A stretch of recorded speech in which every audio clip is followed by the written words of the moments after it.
wabarakatuh. Nama saya Asep Sandi Ginanjar, peserta PPG Daljab angkatan keempat Universitas Negeri Makassar, Prodi Teknologi Komputer dan Informatika, akan menjalankan uji kinerja di SMK Negeri Cipatujah pada hari Senin tanggal 6 bulan Desember tahun 2021.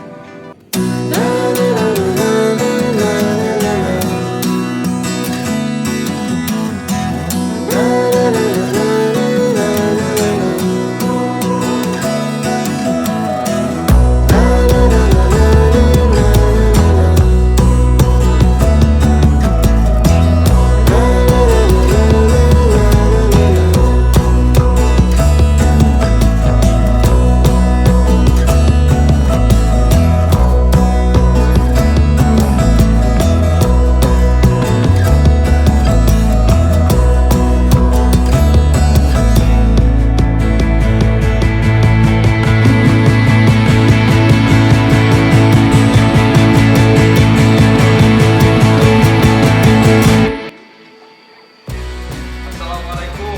Waalaikumsalam. Apa kabar semuanya anak-anak? Alhamdulillahirobbilalamin. Baik ya. Sebelumnya Bapak akan mengecek kehadirannya terlebih dahulu. Ini kelas 10, 11 TKJ 1 ya. Iya. Bapak cek dulu kehadirannya.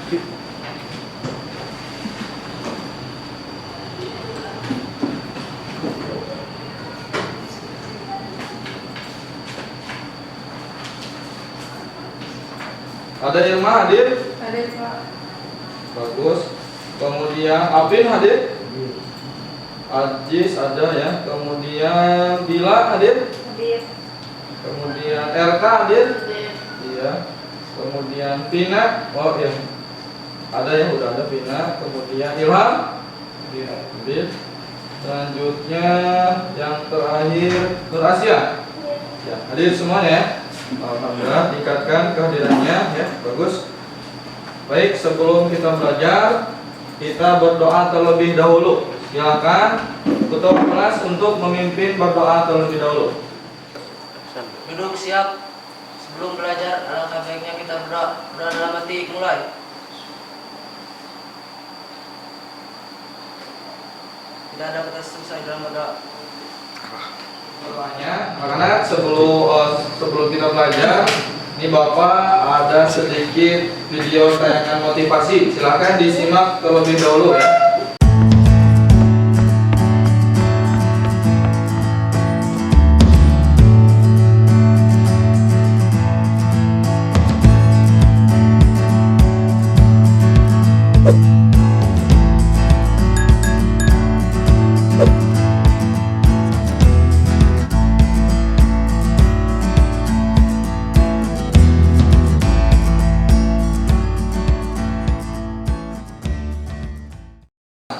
Itu tayangan video yang Bapak tampilkan, ada yang bisa menyimpulkan apa isi atau makna yang bisa kalian ambil dari tayangan video tersebut?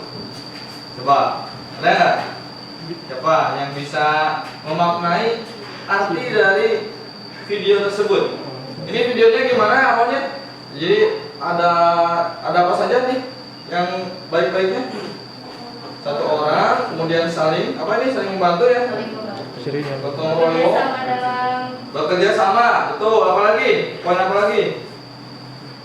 Kesuksesannya? suksesan, bekerjasama dalam meraih kesuksesan. Bekerja sama dalam meraih Kesuksesan. kesuksesan. Lihat ini yang paling pertama tadi bisa sampai ke atas ya. Orang yang tadi bisa sampai ke atas itu bukan karena dia secara sendirian bisa langsung ke atas, karena bantuan yang ada di bawah. Di bawah. Nah, karena dia merasa dia itu dibantu oleh orang yang di bawah, dia itu tidak sendirian untuk menuju kesuksesan. Dia membantu lagi orang yang di bawah supaya ikut dengan dia masuk kesuksesan, sukses bareng Pak.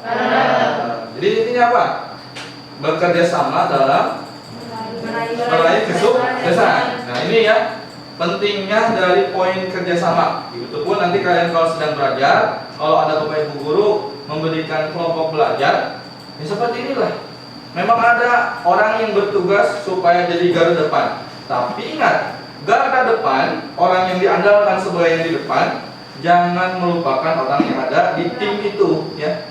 Kan mereka itu adalah tim kalian. Sebaik atau buruknya tim kalian itu pasti mereka itu ada bantuannya supaya kalian bisa sukses, gitu ya. Nah, itu ya. Untuk motivasi sebelum kita belajar, jadi harus tingkatkan lagi kerjasama dalam tim. Baik anak-anak, ya, kita akan melanjutkan pembelajaran kita. Minggu kemarin, ya, Bapak sudah bahas kalau kita, nah, pada pertemuan ini akan membahas tentang apa ini? DHCP server. Nah, sebelumnya Bapak ingin memberikan pertanyaan terlebih dahulu. Siapa yang tahu apa itu DHCP? Ada yang tahu nggak?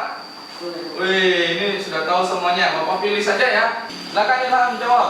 Ingin menjawab DHCP itu kepanjangannya yaitu Dynamic Host Control Protocol. Ya, sedikit lagi.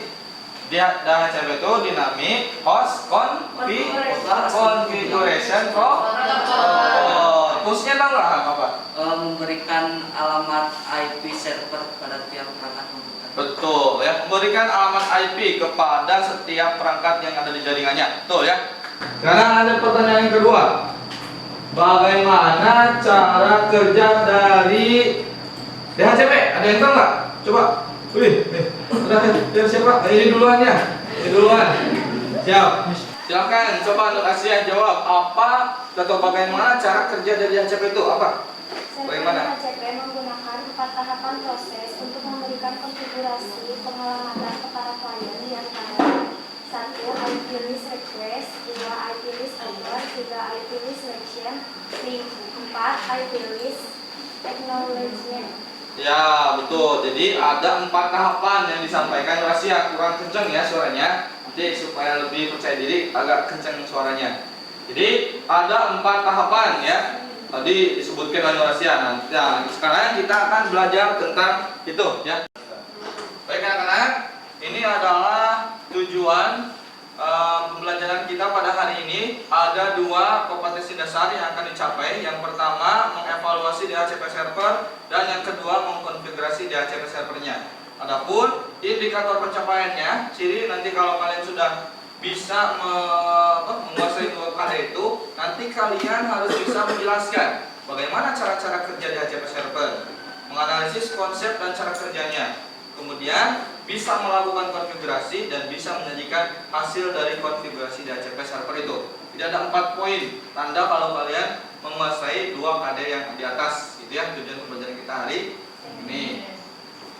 Nah, Bapak akan sedikit menjelaskan ya, sebelum nanti kalian biasa mencari informasi secara mandiri ya. Bapak kan sudah sharekan modulnya, atau kalian juga bisa cari di jurnal atau di karya ilmiah yang lain di internet, ya.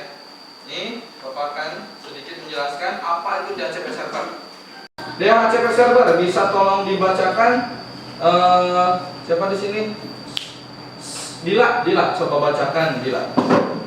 DHCP atau bisa disebut Dynamic Host Configuration Protocol merupakan protokol yang dapat secara otomatis memberikan layanan berupa konfigurasi jaringan kepada klien. DHCP berada pada lapisan OSI level 7, yaitu layer aplikasi. Ya, betul ya. Jadi, ini pengertian dari DHCP itu kepanjangan dari Dynamic Host Configuration Protocol. Merupakan protokol yang dapat secara otomatis memberikan layanan berupa konfigurasi jaringan kepada klien. Nah, layanan konfigurasi jaringan berupa apa di sini? Berupa pengalamatan IP address. Nah, DHCP juga berada pada lapisan OSI yang ke-7. Masih ingat gak lapisan OSI yang 7? Masih ingat? Coba sebutkan. 7 lapisan OSI yang dibuat ISO. Physical layer, metering layer, network layer, transport layer, session layer, presentation layer, application layer yang ketujuhnya. Jadi DHCP DHCP itu termasuk application layer atau OSI layer yang ketujuh. Nah, dengan DHCP maka server dapat memberikan berbagai macam layanan informasi yang berhubungan dengan jaringan seperti alamat IP address, alamat gateway, alamat DNS dan sebagainya. Berbagai alamat itu bisa didistribusikan atau diberikan oleh fasilitas yang namanya apa? DHCP. Jadi itu pengertian dari DHCP. Kita lanjutkan sedikit ya. Di sini ada fungsi DHCP banyak. K1 dalam memberikan nomor IP otomatis. Yang kedua mendistribusikan IP. Jadi setelah memberikan, jadi pengiriman juga. Yang ketiga memberikan kemudahan bagi seorang network administrator. Siapa network administrator itu? Adalah brainware atau pengguna komputer kita sebagai adminnya. Kan kita nggak usah repot ngisi IP ada satu-satu. Kalau udah ada fasilitas ini, langsung secara otomatis IP akan terisi. Yang keempat, selain bisa memberikan IP secara dinamik, juga bisa memberikan IP statik, gitu, supaya IP-nya tidak berubah. Ini di sini ada jenis-jenisnya. Ada dua jenis DHCP itu ya. Yang pertama DHCP, Bapak klik DHCP server. Yang kedua apa?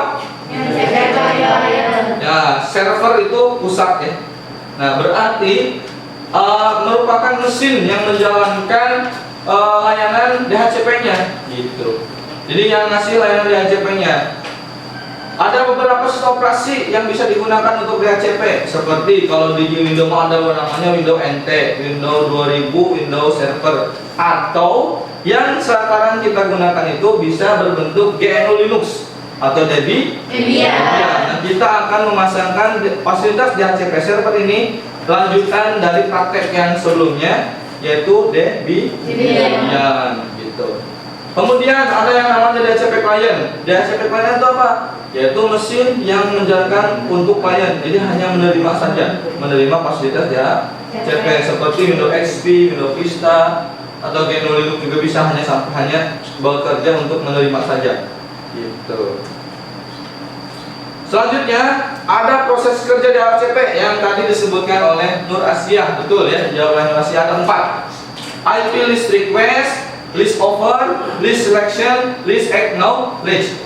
Jadi ketika si fasilitas DHCP ini bekerja, ada 4 tahapan proses. Pertama, list request. Apa request itu? Request apa artinya request? Permintaan. Jadi siapa yang meminta? Pasti pengguna. Nah, pengguna minta ke siapa? Ke server. Jadi ketika si pengguna terhubung ke dalam jaringan, pengguna minta IP karena belum terhubung. Ya, kalau misalkan dicontohin mah dianalogikan kan, saya minta IP dong, karena saya mau terhubung. Nah, itu minta kan request. Lanjut tahap proses kedua, IP list offer. Diberikanlah penawaran oleh si siapa namanya server. Silahkan. Ini IP untuk kamu. List selection, dipilih, diseleksi oleh klien. Ya udah, saya terima. Terus list acknowledge, diikat IP-nya jadi IP untuk klien itu, disewa. Jadi terhubung si klien dengan server gitu. Ya, jadi 4 proses dari tahapan kerja DHCP. Nah, dari apa yang sudah Bapak terangkan tadi, di sini ada studi kasus, ada 3 pertanyaan. Ya, yang pertama dari hasil analisa, apakah yang dimaksud dengan DHCP server? Jadi nanti silakan kalian jawab di LKPD ya. Kemudian yang kedua, bagaimana cara kerjanya? Setelah kalian menjawab di LKPD, kalian langsung lanjutkan praktiknya di Debian yang kemarin kalian sudah install. Kan kemarin kalian sudah install Debian sampai TCP/IP yang ping ya. Nah, hanya saja kemarin itu kalian ngisi IP-nya kan secara manual, kita isi sendiri. Nah, nanti mah coba IP-nya dikosongkan di Windows-nya ya. Kemudian pasangkan fasilitas DHCP server. Nanti DHCP server yang akan ngasih IP secara otomatis ke Windows-nya, ke kliennya. Kemudian setelah itu kalian jelaskan apa saja kelebihan dari DHCP server di LKPD, gitu ya. Jadi silakan mulai mencari informasi, baca-baca modul yang Bapak sudah sharekan. Kemudian kalian juga bisa mencarinya di jurnal atau akhirnya di internet. Silakan sambil Bapak membagikan LKPD-nya. Ini sudah dibagi kelompok ya, kelompoknya yang sudah berpoinnya. Jadi pengerjaan LKPD-nya silakan dikerjakan.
Ya, silakan Jihan.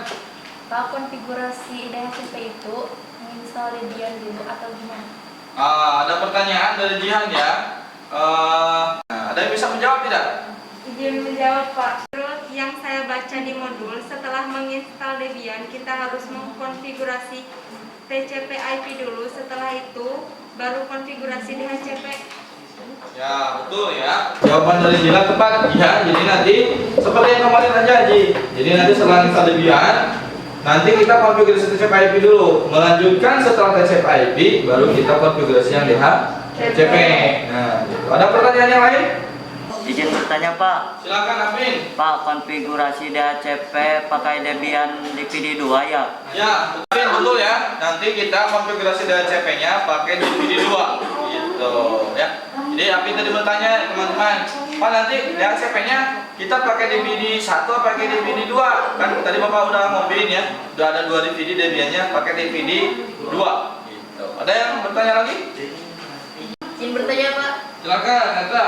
Kenapa gak pakai Debian DPD1? Karena membalas pertanyaan dari Apin. Pak, kenapa kita konfigurasi DHCP-nya nggak lanjut aja pakai DPD1 kok pakai DPD2 ya? Karena di Debian yang 8 ini, jadi untuk konfigurasinya terpisah. Jadi kalau disatukan nanti si DPD-nya kan terlalu penuh. Jadi dibagi ada sesi 2. Jadi kita masukkan DPD yang keduanya baru kita bisa konfigurasi yang DHCP itu tak ya. Nah, kalau dia lain ada yang cuma satu DVD namanya Ubuntu ya. Nanti kita coba pakai Ubuntu juga, boleh nanti supaya cuma satu DVD yang kita gunakan. Nah, karena kita pakainya sekarang Debian 8, jadi kita pakai dua DVD. DVD satu untuk install Debian dan TCP/IP-nya. DVD dua yang ini kita pakai konfigurasi DHCP-nya. Baik anak-anak, sudah menemukan cara-cara konfigurasi DHCP-nya belum? Udah ya, ada di modul yang Bapak share kan? Nah, seperti yang ada di modul, jadi setelah kita install Debian, kita konfigurasi TCP/IP dulu ya, ini yang ini. Silakan kalian boleh mengikuti langkah-langkah yang sama dengan Bapak. Jadi ini adalah konfigurasi apa ini yang di atas? TCP/IP biasa yang sudah dipraktekkan kemarin. Ini adalah konfigurasi TCP/IP. Nah, kita akan coba tes dulu konfigurasi TCP/IP ini. Berarti kita isi secara manual dulu ya. Coba perhatikan. Kita restart dulu TCP/IP-nya yang sudah Bapak buat.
pembelajaran hari ini Bapak rasa sudah selesai. Kalian tadi sudah bisa mengkonfigurasi DHCP ya.